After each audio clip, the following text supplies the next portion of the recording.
Assalamualaikum warahmatullahi wabarakatuh. Saya Rizky Dewantara, Unit Kerja Sekretariat Daerah Kabupaten Toba pada bagian administrasi pembangunan. Untuk penggunaan media sosial di Indonesia pada tahun 2021 hingga 2022 mengalami peningkatan sebanyak 12,6%. Dengan cepatnya peningkatan tersebut, maka kita juga mengalami suatu masalah, yaitu sering terjadinya hoaks pada media sosial. Bedakan informasi dan juga berita berdasarkan opini dan juga fakta yang dapat dibuktikan dan dipercaya keasliannya. Adanya korban jiwa saat supporter Persis Solo dan warga Jogja pecah. Bentar. Aku harus cari tahu dulu keaslian fotonya ini.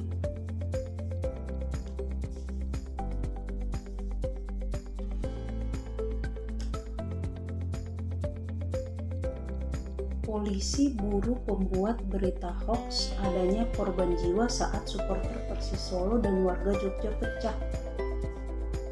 Tuh kan teman-teman, di era digital saat ini bukan hanya konten yang bisa dimanipulasi, tetapi juga foto dan video yang sengaja diedit untuk memprovokasi kita dan memecah belah. Untuk itu, kita perlu cek keaslian foto. Untuk mengecek keaslian foto, kita dapat menggunakan teknik reverse image search. Jangan sampai termakan hoax ya.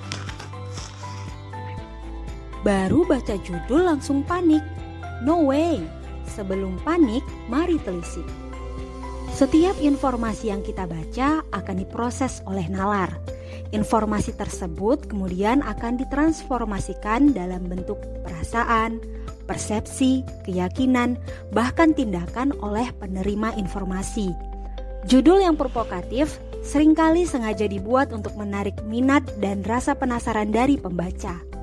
Isinya diambil dari informasi berita resmi, tapi judulnya yang dibuat tidak sesuai dengan isinya atau direkayasa sehingga menimbulkan persepsi sesuai yang dikehendaki oleh penulis berita.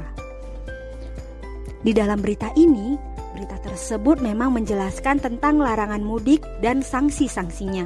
Tetapi web berita tersebut sama sekali tidak membahas perihal dosen dan mahasiswa. Hanya ada pemberitahuan pengecualian kendaraan yang boleh melakukan perjalanan. Salah satunya kendaraan yang menyangkut repatriasi pekerja-pekerja imigran Indonesia, WNI, pelajar atau mahasiswa yang berada di luar negeri. Kalau seperti itu, sudah pasti kecewa setelah selesai membaca berita. Solusi untuk para pembaca apabila menjumpai berita yang menggunakan judul provokatif adalah yang pertama, sebaiknya mencari referensi berupa berita serupa tetapi dari media yang lain. Kemudian, bandingkan isinya apakah sama atau berbeda.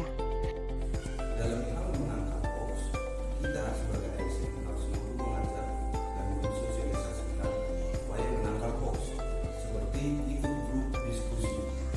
Masyarakat harus mampu dan diharapkan untuk ikut dalam grup diskusi maupun forum untuk upaya dalam menangkal hoax, seperti Indonesian Hoax Community, Sekoci Hoax, ataupun bisa ikut dalam seminar dan diskusi publik lainnya dalam upaya menangkal hoax. Dan tips yang terakhir adalah cermati alamat situs. Bagaimana caranya? Mari kita bahas. Yang pertama adalah cek URL situs. Apabila situs tersebut diawali dengan HTTPS, maka kemungkinan besar situs tersebut aman. Sebaliknya, apabila diawali dengan HTTP tanpa menggunakan S, patut dicurigai bahwa situs tersebut tidak bisa dipercaya atau tidak kredibel.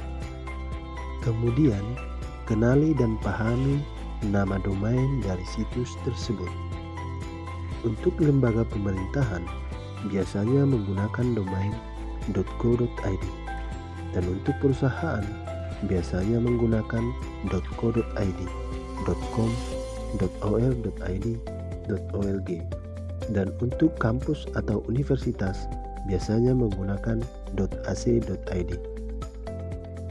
Untuk situs yang berpotensi menyebarkan hoax biasanya menggunakan domain seperti .club, .shop, .website, .online, .web.id, .store, dan lain sebagainya. Itulah beberapa cara yang bisa dilakukan untuk mencermati alamat situs web sehingga kita terhindar dari penyebaran hoax. Stop sebar hoax dan tangkal hoax dari sekarang. Mari menjadi pembaca cerdas, abaikan gimmick, tolak sensasi, bacalah informasi yang benar dan bermanfaat.